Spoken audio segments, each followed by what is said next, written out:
నమస్తే. ఇన్నాళ్ళు నన్ను సపోర్ట్ చేస్తూ, ఎంకరేజ్ చేస్తూ మీ ప్రేమని నాకు అందిస్తున్న ప్రతి ఒక్కరికి కృతజ్ఞతలు. అలాగే ఈ వీడియో కూడా ఖచ్చితంగా మీకు ఉపయోగపడుతుంది. లైక్, షేర్ అండ్ సబ్స్క్రైబ్ చేసి మీ సపోర్ట్‌ని నాకు అందించండి. అలాగే ఈ వీడియో పట్ల మీకున్న అభిప్రాయాన్ని కామెంట్ సెక్షన్‌లో కామెంట్ చేసి తెలియజేయండి. ఇప్పుడు వీడియోని చూద్దాం. నమస్తే. Welcome to our channel. నేను పద్మిని. ప్రస్తుతంతో పాటు ప్రముఖ ఆధ్యాత్మికవేత్త, వాస్తు జ్యోతిష పండితులు, లలిత ఉపాసకులు, వాస్తు జ్యోతిష శిక్షణ నిపుణులు బ్రహ్మశ్రీ నానాజీ పట్నాయక్ గారు మనతో పాటు ఉన్నారు. మాట్లాడదాం. సార్ నమస్తే సార్.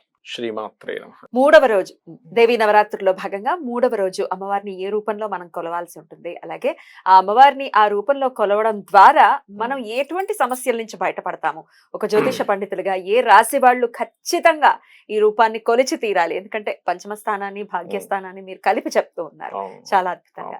సో ఇవన్నీ ఒక్కసారి మీ ద్వారా సార్. వీళ్ళు కూడా ఏంటంటే మేషము ధనస్సు వాళ్ళు చేసుకోవచ్చు, అదేవిధంగా మేషము ధనస్సు అండ్ కర్కాటకం వాళ్ళు కూడా చేయొచ్చు. ఎందుకంటే ఇక్కడ మనకి అన్నపూర్ణ అవతారం.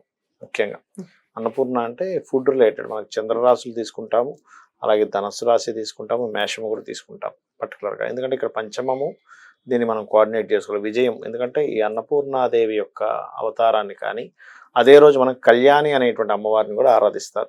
ఓం కళ్యాణి దేవి అయి నమః అని చెప్పి అనుకుంటే గనక వాళ్ళకి విజయం సిద్ధిస్తుంది అని చెప్పి శాస్త్రం అనమాట. రాజ్యము, విజయము, విద్య ఇవి సిద్ధిస్తాయట. అయితే ఈ కళ్యాణి అనేటువంటి అమ్మవారిని, అదేవిధంగా అన్నపూర్ణ అమ్మవారిని మనకు శాస్త్రంలో ఎలా చేయమన్నారు ఈ సంబంధించింది అంటే ఆవు పాలతో చేయమని చెప్పారు. స్వచ్ఛమైనటువంటి ఆవు పాలతో కనుక మీరు అర్చించినట్లయితే ఇప్పుడు మనం అనుకున్నవి ఖచ్చితంగా సిద్ధిస్తాయి, అందులో ఎటువంటి సందేహం లేదు. అలాగే మరొకటి ఏంటంటే ఇంకా ఎక్కువగా ఇబ్బందులు ఉన్నాయండి మాకు అని అనుకుంటే మీకు కనుక స్తోమత ఉంటే వెండి గిన్నెలో ఆవు పాలు తీసుకొని చేయాలి. వెండి గిన్నెతో కనుక చేసినట్లయితే మంచి ఫలితం. లేదంటే మాకు అంత స్తోమత లేదు, మట్టి గిన్నెతో కూడా చేయొచ్చు, తప్పేం కాదు అది. బట్ మీరు ఏంటంటే ఆవు పాలతో చేయడానికి ట్రై చేయండి. లేదంటే మాకు అసలు ఆవు పాలు దొరకడమే చాలా ఇది, కొన్ని దొరికాయి, ఒక చుక్క దొరికినా సరే చేయొచ్చు అని చెప్పి శాస్త్రం చెప్తుంది. ఇక్కడ ఏంటంటే మనకి విద్య, విజయము ఇవి ఇస్తుంది యాక్చువల్గా అమ్మవారు. ఈ అమ్మవారు ఇచ్చేటువంటిది విజయం రావాలంటే ఫస్ట్ ఆఫ్ ఆల్ గుర్తుపెట్టుకోండి, ఎవరి జన్మ జాతక చక్రంలో లాభస్థానం బాగుండాలి. లాభస్థానం బాగోకపోతే మీరు పోరాడతారు కానీ విజయం, సక్సెస్ అనేది రాదు. చాలా మంది చూడండి, నాకు సక్సెస్ అనేది లేదంటే లైఫ్లో అసలు సక్సెస్సే లేదా అంటారు. ఎందుకు అంటే వాళ్ళ జన్మజాతకంలో 11th లార్డ్ పాడైపోతాడు. 11th పోర్ట్ఫోలియో ఇచ్చే గ్రహం పాడైపోతుంది. ఒక్కోసారి మనం చూడడానికి 11th లార్డ్ బాగానే ఉన్నాడు కదా, 11వ బాగానే ఉన్నాడు కదా అనిపిస్తుంది. కానీ 11th లార్డ్ ఎప్పుడు కూడా ప్రతి గ్రహం ఏం చేస్తుందంటే తను ఉండడంతో పాటు తను ఇంకో గ్రహానికి ట్రాన్స్ఫర్ చేస్తుంది ఎనర్జీని. అది కూడా బాగుంటేనే ఉంటుంది. అంటే ఎలా అంటే ఇప్పుడు చూడండి, అందరూ బిజినెస్ స్టార్ట్ చేస్తారు కానీ సక్సెస్ కొంతమంది అవుతారు. స్టార్ట్ అవడం వరకే మీకు ఈ లార్డ్ సక్సెస్ అవ్వాలా వద్దా అనేది ఇంకో లార్డ్కి ట్రాన్స్ఫర్ అవుతుంది.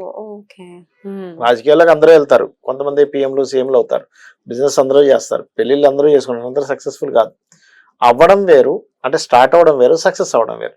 ఆ సక్సెస్ నిచ్చేటువంటిది ఏమిటి, ఎవరు అంటే అన్నపూర్ణాదేవి మరియు కళ్యాణి అమ్మవారు. కళ్యాణి అమ్మవారిని కనుక ఆవు పాలతో కనుక చేస్తే సక్సెస్ వస్తుంది. అభిషేకం అంటే అష్టోత్తరంతో చేయమంటారా? అష్టోత్తరంతో చేసుకోండి, అష్టోత్తరంతో అమ్మవారు అష్టోత్తరంతో చేసుకోండి. ఇంకోటి కొంతమంది బిజినెస్లు ఉంటాయి, ఫుడ్ బిజినెస్, ట్రాన్స్పోర్ట్ బిజినెస్, లేనట్లయితే ఎనీథింగ్ లిక్విడ్స్ రిలేటెడ్, ఆహార ధాన్యాలు, ముఖ్యంగా మనకి రైతులు ఉంటారు. అన్నపూర్ణ అమ్మవారిని కనుక చేసుకున్నట్లయితే అద్భుతంగా ఉంటుంది. రైతులు ప్రత్యేకంగా, అంటే ఇక్కడ మీకు ఒక సీక్రెట్ చెప్తున్నాను, రోహిణి నక్షత్రం వచ్చిన రోజు కనుక అన్నపూర్ణ ఆరాధన చేసి ఆ రోజు కనుక మీరు నాట్లు వేసినట్లయితే 100% బెటర్ ఆ సక్సెస్ ఉంటుంది. ఆ చెట్లు కానీ మొక్కలు కానీ పంటలు రోహిణి నక్షత్రం. అయితే ఇక్కడ ఏంటంటే రోహిణి నక్షత్రంలో కానీ లేకపోతే హస్తా నక్షత్రంలో కానీ శ్రవణ నక్షత్రంలో కానీ పాపగ్రహం ఉండకూడదు. రూల్ అంటే శని గాని నీచబడిన గ్రహం గాని అక్కడ ఉండకూడదు ఆ రాసుల్లో. ఈ మంత్ లో ఏమీ ఉండవు. వృషభంలో గురువు తప్ప, గురువు కూడా వక్రిస్తాడు. ఇప్పుడే కాదు, ఇంకా టైం ఉంది వక్రించడానికి. 10వ తేదీ అట్లా వక్రిస్తున్నాడు. మరి కేతువు కూడా ఉన్నారు కదా సార్, కానీ ఆయన హస్తలో ఉన్నాడు లేదో చూసుకోవాలి. హస్తలో ఉన్నా కొన్నిటికి ఏం కాదు, మళ్ళీ కేతువుకు సంబంధించినవి కొన్నిటికి ఏం కాదు. కేతువు పెద్దగా ఇబ్బంది పెట్టడం మీకు. అట్లా ఒక్కొక్క నక్షత్రానికి కూడా, అశ్విని నక్షత్రం ఉందనుకోండి, అశ్విని నక్షత్రం రోజు కనుక మీరు ఔషధ సేవనం చేస్తే 100% పనిచేస్తుంది. ఇంకా అందులో డౌట్ లేదు. ఔషధం తయారు చేసినా పనిచేస్తుంది, ఔషధాన్ని మీరు చేతులతో తీసుకుని ప్రారంభించిన ఎంతటి జబ్బైనా పోతుంది. నక్షత్రానికి ఉన్న పవర్ అది. మరి నెలలో ఒక్కసారి వస్తుందంటే దీర్ఘ రోగాలకి నేను చెప్పేది. మీకు జ్వరం వచ్చిందండి ఇంకా 27 రోజులు లేదనుకుంటే అది దానికి కాదు నేను చెప్పేది. దీర్ఘ రోగాలు ఉంటాయి, ఎన్ని మందులు వాడినా తగ్గట్లేదు అంటారు చూసారు, వారికి ఇది బాగా పనిచేస్తుంది. అశ్విని నక్షత్రం రోజు అలా దండం పెట్టుకుని తగ్గాలి చేసుకోవాలి. ఎగ్జాక్ట్లీగా అయితే ఇక అన్నపూర్ణమ్మని ఏ నామంతో కొలవమంటారు సార్ ఆ రోజున, మూడో రోజు? ఒకటేనమ్మా, మీకు గురువులు ఉన్నారు, బీజాక్షరాలు ఉన్నాయి, చేసుకోవచ్చు. లేదు అంటే ఓం అన్నపూర్ణాదేవి అయిన అన్నపూర్ణ అమ్మవారికి నేను నమస్కరిస్తున్నాను, ఇంతకంటే గొప్ప మంత్రం ఉంటుంది నాకు తెలిసి. మీరు భక్తితో నమస్కరించడమే కావాలి ఇక్కడ. అది గనక చేస్తే అన్నపూర్ణని కళ్యాణిని గనక ఈ రోజు కనుక మీరు చేసినట్లయితే విద్య, విజయము, రాజ్యము కూడా లభిస్తుందని చెప్తుంది శాస్త్రం. ఇది దేవి భాగవతంలో ఉన్నటువంటి విషయాలు ఇవన్నీ కూడా. అప్పుడు మేషం, కర్కాటకం, ధనస్సు వీరు ఖచ్చితంగా అన్నపూర్ణమ్మని అందరూ కొలవాలి. మీరు ఇంకాస్త ఎక్కువగా కొలుచుకునేటటువంటి ప్రయత్నం చేయాలి. పాలతో అభిషేకం చేసిన తర్వాత ఆ పాలని చక్కగా అందరూ ఇంట్లో ప్రసాదంగా తీసుకొచ్చి, చాలా మందికి అర్థం కదా ఈ పాలు ఏం చేయాలండి కూడా అనే వాళ్ళు ఉంటారు. ఎక్కువ ఉన్నాయండి, మేము ఎక్కువ చేసేసాము, పంచండి అందరికి, తప్పేం కాదు. పంచడం వల్ల ఇంకాస్త పుణ్యం వస్తుంది ఎప్పుడు కూడా. అంటే భగవత్ అమ్మవారి అనుగ్రహాన్ని ఇంకొంతమందికి ఇచ్చినట్టే. మీరు అలా పంచడానికి వీలు లేని వాళ్ళు మొక్కల్లో వేయచ్చా? మొక్కల్లో వేయొచ్చు, బట్ తాగొచ్చు, ఏముందండి, తాగుతాము, తీర్థంలా తీసుకుంటాం, కానీ ఇంకా మిగిలిపోతే కనుక మిగిలిపోతే ఏముంది, ఏ గుడికి వెళ్తే గుడిలో బోల్డ్ మంది ఉంటారు, తీసుకునే వాళ్ళు ఇవ్వచ్చు. అద్భుతం సార్. ఎవరెవరు ఎలా చేసుకోవాలనేది వివరించారు సార్. పూజా విధానాన్ని కూడా ఒక్కసారి. పూజా విధానాన్ని అంటే ఒకటి, అన్నపూర్ణాదేవి అష్టోత్తరం చదువుకొని ఓం కళ్యాణీదేవి అయిన మహా అనేటువంటి నేను మీకు బిల్వపత్రంతో చేసేటువంటి పూజా విధానం. తెల్లటి పుష్పాలతో చేస్తే ఇంకా మంచిది. పాలనే నైవేద్యంగా పెట్టాలి, లేకపోతే ఫలం కూడా పెట్టొచ్చు అమ్మవారికి. అంటే ఆ రోజు ఫలాన్ని నైవేద్యం పెట్టడం వల్ల కలిగే ఫలితం వేరుగా ఉంటుంది. అంటే ఆ శాస్త్రంలో చెప్పింది ఏమిటంటే, మీరు పాలు ఫలాన్ని కనుక ఆ రోజు కనుక నైవేద్యంగా పెట్టినట్లయితే భగవత్ అనుగ్రహం మీ విజయానికి తోడ్పడుతుంది. అమ్మవారి ఆరాధన ఎందుకు చేయాలి, ఎలా చేయాలి అనేది, ఎవరు చేయాలి అనేది చాలా వివరంగా చెప్పారు. కానీ ఒకసారి పూజా విధానాన్ని కూడా క్లుప్తంగా చెప్పండి సార్. తప్పకుండా అమ్మా. నేను ఇప్పుడు చెప్పబోయేటువంటి విధానం ఏదైతే ఉందో ఇది దేవి భాగవతంలో చెప్పబడినటువంటిది చెప్తున్నా, గుర్తుపెట్టుకోండి. అందులో చెప్పింది ఏమిటంటే, ముందు రోజు అమావాస్య రోజు మధ్యాహ్నం పూట హవిస్సు అన్నము కానీ లేకపోతే నెయ్యి కలిపినటువంటి అన్నాన్ని కానీ మధ్యాహ్నం భుజించాలి, గుర్తుపెట్టుకోండి. సాయంత్రం పూట పలహారం మాత్రమే తీసుకోవాలి, అన్నం తినకూడదు. ఇది శాస్త్రం. అమావాస్య రోజే మీ పూజా సామాగ్రి మొత్తం రెడీగా ఉంచుకోవాలి. నెక్స్ట్ డే ఉదయం నిద్ర లేచిన తర్వాత చక్కగా తల స్నానం చేసుకొని, స్త్రీలు అయితే 9 రోజులు చేయాల్సిన అవసరం లేదు, ఫస్ట్ డే చేసుకుంటే సరిపోతుంది. పురుషులు మాత్రం నిత్యం 9 రోజులు చేసుకోవాలి. దీక్ష తీసుకోవాలనుకునేటువంటి వారు దీక్షా వస్త్రాలు ధరించాలి, ఎర్రటి వస్త్రాలు. అదేవిధంగా ఒకరిని కానీ, ముగ్గురిని కానీ, 5గురిని కానీ బ్రాహ్మణుని పిలిచి వాళ్ళకి దీక్షా వస్త్రాలు ఇచ్చి, వాళ్ళకి వరుణ ఇచ్చి, వాళ్ళని మీ స్తోమతను బట్టి 1, 3, 5 దాన్ని బట్టి వాళ్ళకి నిత్యము కూడా ఇంట్లో దేవి భాగవతము లేకపోతే చండి ఇట్లాంటి పారాయణాలు 9 రోజులు జరగాలి. కలశం పెట్టేటువంటి వారు ఒకటే గుర్తుపెట్టుకోండి, ఇంటి యొక్క ఏదైతే మనకు పూజా మందిరం ఉంటుందో లేకపోతే ఒక రూమ్ లో అరేంజ్ చేసుకుంటారు, ఖచ్చితంగా వేప మండలు, ఈ యొక్క మామిడి మండల్ని చుట్టూ మనం అలంకరణ చేసుకొని అమ్మవారి యొక్క పీఠం లాగా ఏర్పాటు చేసుకుని దాని మీద ఒక వస్త్రం, తెల్లటిది కానీ ఎరుపుది కానీ వస్త్రం వేసి చక్కగా బియ్యం వేసి కలశం పెట్టేటప్పుడు ఒక నియమం ఏంటంటే, కలశం పెడితే మీకు ఎటువంటి ఇబ్బంది వచ్చినా తీయకూడదు.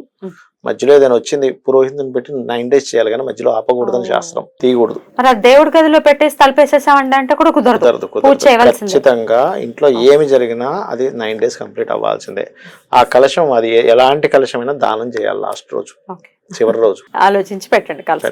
అంటే అలా కాదు, ఎలాంటి దానం చేస్తే అంత గొప్పది వస్తుంది. కానీ చెయ్యం కదా సార్, ఇప్పుడు వెండిది పెట్టేస్తాం, బియ్యం ఇచ్చేసి చెంబు లోపల పెట్టుకుంటే ఇంకేం చేయాలని చెప్పింది శాస్త్రంలో, చేయమని చెప్పింది. కాకపోతే అందులో నవరత్నాలు, బంగారం లాంటివి వేస్తారు కలశంలో ఏం చేస్తారంటే, మనకి గంగా యమున సంబంధించినవి ఏమైనా ఉంటే దాన్ని వేస్తారు, లేదనుకుంటే నీళ్ళనే తీసుకుని గంగ చేయమని అనుకుంటూ మంత్రం చదువుతూ వేస్తారు. చక్కగా కొబ్బరికాయ పెడతారు, అందులో బంగారము లేకపోతే అవన్నీ కూడా వేస్తారు, అవి తీసేసుకోవచ్చు కావాలంటే.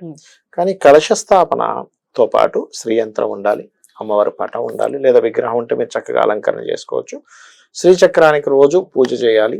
అందులో పర్టికులర్ గా మనకి శాస్త్రంలో చెప్పిన విషయం ఏంటంటే, మీకు ఎటువంటి దారిద్రాలు ఉన్నా తొలగిపోవాలంటే బిల్వపత్రం తీసుకొని ఎర్ర చందనము, రక్త చందనము అంటారు, దానికి చక్కగా రాసి ఒక్కొక్క బిల్వపత్రంతో కనుక పూజ చేసుకున్నట్లయితే అద్భుతమైన ఫలితం వస్తుంది. ఆ బిల్వపత్రం మళ్ళీ నెక్స్ట్ డే వాడొచ్చు అంటే హ్యాపీగా వాడచ్చు. బిల్వపత్రానికి తప్పులేదు, దోషం లేదు. కడిగేసుకుని చక్కగా పెట్టి ఏమంటే నాకు లలితాసహస్రనామాలు పూర్తిగా వచ్చు, ఒక్కో నామంతో చేయొచ్చు. లక్ష్మీ అష్టోత్తరాలు వచ్చు, లక్ష్మీ అష్టోత్తరాలు చేసుకోవచ్చు. లేదు ఏమీ నాకు రావండి, శ్రీమాత్రే నమః అనుకుంటూ చేస్తాను, ఉదయం పోయింది సాయంత్రం ఒక అరగంట సేపు చక్కగా చేయొచ్చు.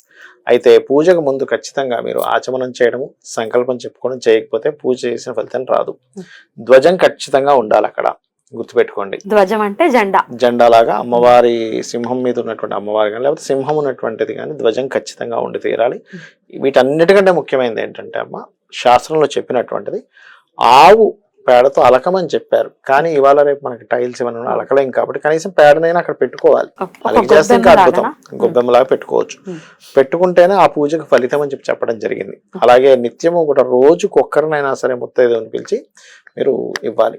తాంబూలము ఇవ్వాలి. మీ శక్తి. కుమారి పూజ చేసేవాళ్ళు ఫస్ట్ డే, సెకండ్ అంటే 2 సంవత్సరాలు, సెకండ్ డే 3 సంవత్సరాలు, థర్డ్ డే 4 సంవత్సరాలు ఈ వరుస పాటించాలి.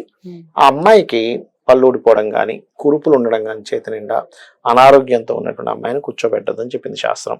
అలాంటి అమ్మాయిని ఇంట్లో చక్కగా పూజ కానీ అక్కడ కూర్చోబెట్టడం చేయకూడదు అని చెప్తుంది. చూడండి, ఇందులో మనకి ఎంత ఇది ఉందంటే ఇవాళ రేపు మనకి సొసైటీలో జరుగుతున్నటువంటి చిన్నపిల్లల మీద జరిగేటువంటివి వాడికి అయ్యే మనం పూజ చేస్తున్నాం కదా, మన శాస్త్రాల్లో పూజించమని చెప్పారుగా 10 సంవత్సరాల పిల్లల వరకు అని చెప్పి ఒక ఇది చేస్తే గనక మనకు ఆ ఫీల్ వస్తుంది. చిన్నపిల్లల మీద ఇట్లాంటివి జరగవు, అదొకటి. అట్లాగే ఇక వస్త్రం అంటారా, మీ ఇష్టం, ఈ రంగు వస్త్రమే అని రూల్ లేదు. కానీ దీక్ష తీసుకునే వాళ్ళు మాత్రం ఖచ్చితంగా నేల మీద నిద్రపోవడం, చాప మీద నిద్రపోవడము. చాలా మంది ఏమనుకుంటారంటే పడుపు వేసుకొని పడుకుంటారు. పడుపు వేసుకొని పడుకోకూడదు, చాప మీదే పడుకోవాలి. అది మెయిన్ గా గుర్తుపెట్టుకోవాలి. నవరాత్రులు మీకు వచ్చింది అనుకోండి, అంటే ముందే వచ్చింది అనుకోండి, అప్పుడు మాత్రం అది అయిపోయాక చేసుకోవాలి. కనీసం 1 రోజైనా చేయొచ్చు, 3 రోజులు చేయొచ్చు, 5 రోజులు చేయొచ్చు. నవరాత్రులు చేస్తే శ్రేయస్కరం అని చెప్పింది. మధ్యలో వస్తే నేను ఆపద్దని చెప్పాను, ఉంటే మాత్రం చేసుకోకూడదు. ఉంటే చేసుకోకూడదు, అందులో ఎటువంటి సందేహం లేదు. కానీ కలశం పెట్టేకి మాత్రం వచ్చినా సరే ఆపకూడదు. పురోహితుడు పెట్టైనా సరే అది కంప్లీట్ చేయించాలి. మీరు ఆపకూడదు, మీరు మీ పనులు మీరు చేసుకుంటే అది మాత్రం అది కంటిన్యూ చేయాలి. అది శాస్త్రంలో ఉన్నటువంటి విషయాలు. ఈ 9 రోజులు కూడా ఈ హోమాలు, పారాయణాలు ఎన్ని చేస్తా అంత మంచిదమ్మా. అలానే అప్పు చేసి చేయకండి, ఉన్న దాంట్లో చేసుకోండి. వీడియోలో తెలుసుకుందాం. Thank you sir. నమస్తే. శ్రీమాత్రే నమః.